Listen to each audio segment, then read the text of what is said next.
As WA landmarks light up orange to shine a light on domestic violence, a report has laid bare the effects of Australia's hidden scourge, bringing into light the devastating link between domestic violence and suicide.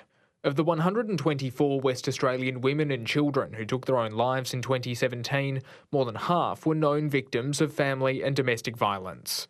Among the 68 women and children, 9 were under 18. Most had some contact with police, while about a third had been treated for domestic violence-related assault at hospital. It's deeply disturbing when you have those conversations and you'll hear a mum talking about her daughter that has committed suicide years and years later, and how she knows in her bones that it's because of that impact. Data showing the gap between a victim's death and the last family violence report filed by police shows when the greatest risk is. Around half had a report filed in the 6 months before their death, but it's this period in the year or two after leaving a violent situation where experts say more could be done. At the moment, we kind of end that path to safety just too soon, and we should be thinking about that 2 years post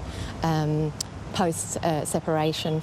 It's something the government says it's been working on over the last 5 years, with millions of dollars in new funding, new refuges and changes that allow women and their children to stay in them for longer.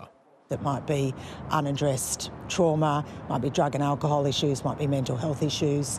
There might be issues with their children that they can really start to settle there and really start to bring in those other services.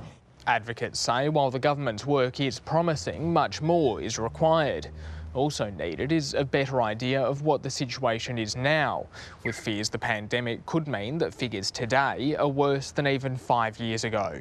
Kean Burke, ABC News.